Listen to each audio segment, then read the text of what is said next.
Hello दोस्तों, नमस्कार। आप सभी का बहुत बहुत स्वागत है आपके अपने यूट्यूब चैनल हल मस्ती में। आइए दोस्तों, हम आपको आज से कुछ मैथ्स चैप्टर का बेसिक, पूरे चैप्टरों का बेसिक बताएंगे, जिसमें जो कि आपके एग्जामों के सवाल बनाने में बहुत ही हेल्पफुल रहेगा। तो चलिए दोस्तों, हम संख्या पद्धति से बेसिक से जानेंगे और एंड हाई लेवल तक के क्वेश्चन आप इन चीज़ों को यदि याद रखते हैं तो आप कर पाओगे अच्छे, बहुत ही आसानी से। चलिए दोस्तों, मैं कुछ बेसिक बातें आप लोगों को बता देता हूं जो कि सभी को पता रहता है, लेकिन जिन लोगों को पता नहीं है केवल उनके लिए बता रहा हूं, और जो कुछ नहीं जानते हो इन्हीं में से वो आप भी लोग जान जाइएगा। दोस्तों, सबसे पहले संख्याएं आती हैं, और संख्याओं में आती हैं संख्याएं दो तीन प्रकार की, परिमेय संख्याएं, अपरिमेय संख्याएं, इस तरीके की संख्याएं आती हैं। और संख्याओं में फिर उसके बाद जीरो तो पूर्ण संख्याएं बन जाती हैं। इस प्रकार की संख्याएं आती हैं जो कि सभी जानते हैं। इसमें संख्याओं में सबसे पहले आता है इकाई, दहाई, सैकड़ा। ये भी सभी लोग जानते हैं, बचपन में हम छोटी क्लास में सीखते हैं इनको। जैसे इकाई, दहाई, सैकड़ा, हजार, 10,000, लाख, 10,00,000, करोड़, 10 करोड़, अरब तक। ये संख्याओं के बारे में लगभग सभी लोग जानते हैं। फिर दोस्तों इसके बाद आगे चलते हैं तो जातीय मान और स्थानीय मान आते हैं। तो दोस्तों जातीय मान जो होता है अंक, वही उसका जातीय मान होता है। और स्थानीय मान की यदि बात करें तो हजार के रिस्पेक्ट में वह कौन से स्थान पर है, या सैकड़ा पे है, हजार पे है, 10,000 पे है, तो उसके बाद उतनी जीरो लगा देते हैं और वही उसका स्थानीय मान हो जाता है। हजार के रिस्पेक्ट में ये सब देखा जाता है, जो कि आप सभी लोग जानते भी होंगे। दोस्तों इसके बाद हम आगे चलते हैं। तो दोस्तों इसके बाद आगे चलते हैं, आगे बढ़ने के बाद हमें पता चलता है कि फिर विभाज्यता का नियम आता है। दोस्तों विभाज्यता के नियम में आप सभी लोग जानते हैं कि सबसे पहले सम अंक से यानी 2 से विभाज्यता का नियम देखा जाता है। और 2 से विभाज्यता का नियम यही होता है दोस्तों कि अंतिम का अंक जो होता है, यानी इकाई का अंक जो होता है, वह 2 से विभाजित होना चाहिए। तो संख्या चाहे कितनी बड़ी हो, पूरी 2 से विभाजित हो जाती है। 3 से विभाज्यता के नियम में हम देखते हैं कि संख्याओं के बीच में नहीं दोस्तों, संख्याओं के अंकों का योग होता है वो 3 से पूर्णतः विभाजित होना चाहिए। यानी उनको जोड़ करके अंक, ऐसे 258 लिखा है तो 2 2 8 को जोड़ करके 8 2 10 और 2 12 बनना है, जो कि 3 से पूर्णतः विभाज्य है, तो संख्या भी पूर्णतः विभाज्य होगी। तो इस प्रकार से दोस्तों 3 के विभाज्यता का नियम। 9 का विभाज्यता का नियम कहता है कि जो 3 से विभाजित है वही संख्या 9 से विभाजित होगी। अंकों का योग करके 9 से विभाजित करके आप देख सकते हैं। तो दोस्तों ये तो बात कर ली हमने 3 की और 9 की। बाद बाकी हम 4 की बात करेंगे, यानी इकाई, दहाई। इकाई और दहाई का अंक 4 से विभाजित होगा तो पूरी संख्या 4 से विभाजित होगी। 5 का दोस्तों आप सभी जानते हैं, 0 और 5 यदि इकाई का अंक हो तो वह संख्या 5 से विभाजित होगी। 6 की बात कर लेते हैं दोस्तों। 2 और 3 का नियम 6 पर लागू होगा। 2 और 3 वाला जो मैंने नियम बताया है वो 6 पर लागू होगा। यानी इकाई 2 के लिए बताया मैंने आपको, इकाई का अंक 2 से घटना चाहिए। 3 के लिए अंकों का योग 3 से विभाजित होना चाहिए। यदि ऐसा है तो वह संख्या 6 से पूर्णतः विभाजित होगी। इसके बाद दोस्तों 6 का हो गया 7 का।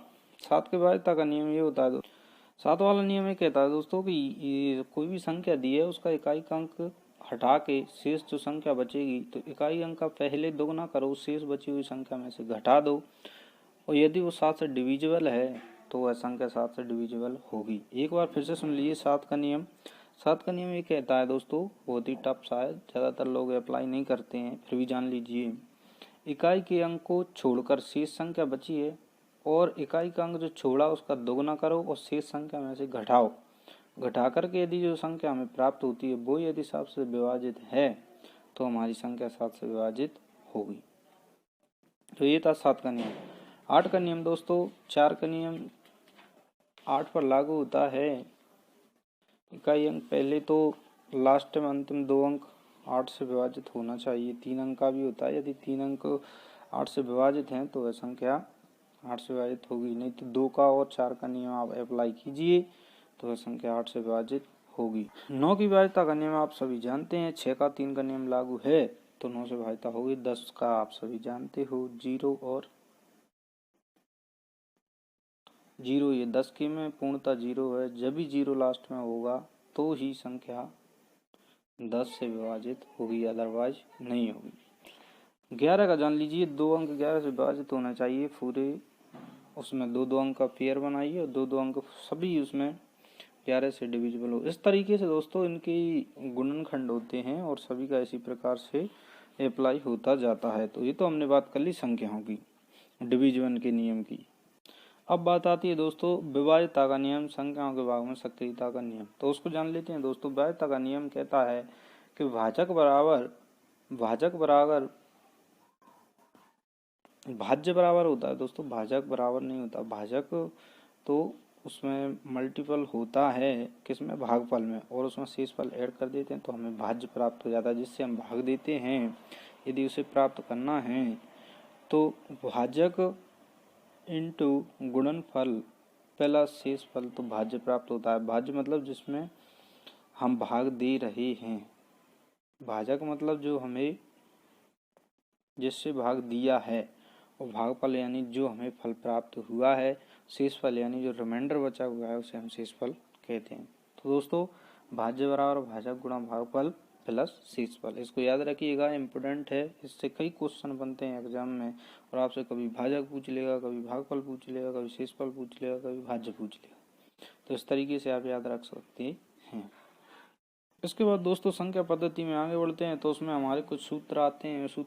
ए प्लस बी का होल स्क्वायर बराबर क्या होता है। लोग आमतौर पर भी पूछ लेते हैं, तो ये हम सभी को पता होना चाहिए। ए प्लस बी का होल स्क्वायर बराबर A square plus B square plus 2ab। इससे क्वेश्चन ही बनते हैं दोस्तों। उसमें लिखा आता है 333 गुणा 535, और फिर उसके कोष्टकों बंद, फिर अगला कोष्टक आता है इस प्रकार से। तो इन्हीं के होल क्यूब पर आधारित क्वेश्चन आते हैं। तो उनमें कुछ नहीं ज़्यादा जोड़ना या घटाना होता है, या फिर 2 से मल्टीप्लाई करके जोड़ना या घटाना होता है। तो इस प्रकार से वो हल हो जाते हैं। आप सूत्रों को देख करके उनके अनुमान से फॉर्मूला लगा सकते हैं।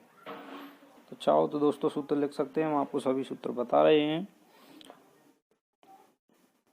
8-9 सूत्र हैं दोस्तों, उनको हम आपको बता रहे हैं। ए प्लस बी का होल स्क्वायर बराबर होता है A square plus B square plus 2ab, और ए प्लस बी का whole square plus A minus B का होल स्क्वायर बराबर होता है 2a square plus B square.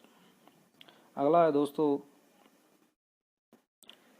Sequence में एक के बाद एक बता देते हैं। तो ए प्लस बी का आपने याद कर लिया, A square plus B square 2ab के बाद ए माइनस बी का होल स्क्वायर देख लीजिए, A square plus B square minus 2ab, plus वाले में प्लस 2a, माइनस वाले में माइनस 2ab। और दोस्तों अगला आता है ए प्लस बी का whole square plus A minus B का होल स्क्वायर बराबर क्या होता है। तो 2 कोष्टक में A square plus B square. अगला आता है दोस्तों ए प्लस बी का होल स्क्वायर माइनस ए माइनस बी का होल स्क्वायर बराबर होता है 4ab। याद रखिएगा दोस्तों 4ab होता है माइनस वाले में,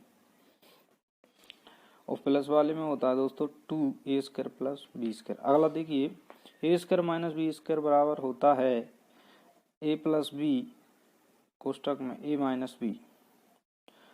ए प्लस बी का होल क्यूब होता है A cube plus B cube plus 3ab कोष्टक में ए प्लस बी। याद रखिएगा दोस्तों, इसी को ज़्यादातर लोग पूछते हैं। ए प्लस बी का होल क्यूब क्या होता है, तो A cube plus B cube plus 3ab कोष्टक में ए प्लस बी। अगला देख लीजिए दोस्तों ए माइनस बी का होल स्क्वायर बराबर होता है A cube minus B cube minus 3ab A minus B. एक बार देख लीजिए दोस्तों ए माइनस बी का होल क्यूब होता है A cube minus B cube minus 3ab A minus B. अगला दोस्तों A cube plus B cube बराबर होता है ए प्लस बी कोष्टक में A square minus A B plus B square, चाहे ऐसे बोल लो A square plus B square minus A B. ये होता है A cube plus B cube का formula, A cube plus B cube बराबर ए प्लस बी कोष्टक में A square plus B square minus A B. अगला देखिए अंतिम ए क्यू माइनस बी क्यू का देख लीजिए A minus B A cube minus B cube बराबर ए माइनस बी कोष्टक में A square plus A B plus B square, चाहे A square B square plus A B कर लीजिए। तो ये थे दोस्तों हमारे कुछ विशेष फॉर्मूले, और इसके बाद हमारा चैप्टर शुरू हो जाता है किसका, जो भी संख्याएं दी होती हैं उनके आधार पर हम सवालों को करते हैं। इसमें दोस्तों सरलीकरण सरल सा ही चैप्टर रहता है संख्या पद्धति का, और दोस्तों इसमें हमको कुछ नहीं करना होता, केवल ये करना होता है कभी गुणा करवाया, कभी भाग करवाया, कभी जोड़, कभी घटाया, कभी कोष्टक में दे देगा तो उनको हल करना है। तो दोस्तों इस तरीके से सबसे पहले कोष्टक का भाग, गुणा, जोड़, अंत में होता है दोस्तों घटाव। तो इस प्रकार का सीक्वेंस बना करके चलें। एक बार उस सीक्वेंस को याद रखिएगा, इन्हीं के आधार पर करना है। पहले कोष्टक को सॉल्व करो, फिर का की जगह दोस्तों मल्टीप्लाई होता है हर हमेशा, तो मल्टीप्लाई को सॉल्व करना है। फिर कोष्टक का, फिर भाग, फिर गुणा, फिर जोड़ और सबसे अंत में होता है घटाव। तो इस प्रकार से आप करेंगे तो दोस्तों सारा हमारा सिंप्लीफिकेशन यानी संख्या पत्ती नंबर सिस्टम का आप सिंपल तरीके से पूरा चैप्टर ख़त्म कर सकते हैं। तो थैंक यू दोस्तों। नेक्स्ट वीडियो में अगले चैप्टर की कुछ इम्पोर्टेंट बातें बताते हुए मैं आपको और जानकारी दूंगा। हाँ, और तब तक के लिए दोस्तों चैनल को सब्सक्राइब करें, शेयर करें, लाइक करें और दोस्तों अपने दोस्तों को बताएं। इस पर मैथ का स्पेशल चैप्टर शुरू हुआ है दोस्तों। इसमें हम आपको केवल जानकारी देंगे, सवाल सॉल्व नहीं करवाएंगे। सवाल आपको सॉल्व करना है, ट्राई आपको करना है। थैंक यू दोस्तों। जहाँ विशेष आवश्यकता लगेगी वहाँ पर मैं आपको सवाल करके दिखाऊंगा, बताऊंगा भी। इकाई अंक वगैरह भी आते हैं इनमें, उनके बारे में भी नेक्स्ट वीडियो में जानकारी देंगे। थैंक यू दोस्तों। जय हिंद, जय भारत। और जैसा कि हमारा भर्तियों को लेकर के आंदोलन चल रहा है दोस्तों, तो उसमें आप अपना हाथ बटाइएगा दोस्तों। और कल यानी 25 फरवरी 2021 को ट्विटर हैंडल पर बहुत बड़ा एक आंदोलन है, ट्विटर पर ट्रेंड करवाना है। मोदी रोजगार दो, मोदी की सरकार है। तो दोस्तों अपने अपने राज्य में और अपने अपने मुख्यमंत्री के नाम पर भी ट्विटर हैंडल चलाना है। जैसे कि हमारा एमपी में है तो हैशटैग एमपी स्वराज मामा रोजगार दो हैशटैग में ही चलाना है। तो सभी अपने अपने उसमें चलाएं दोस्तों, और सभी सपोर्ट करें। नेक्स्ट वीडियो में फिर मिलेंगे। Thank you. जय हिंद, जय भारत।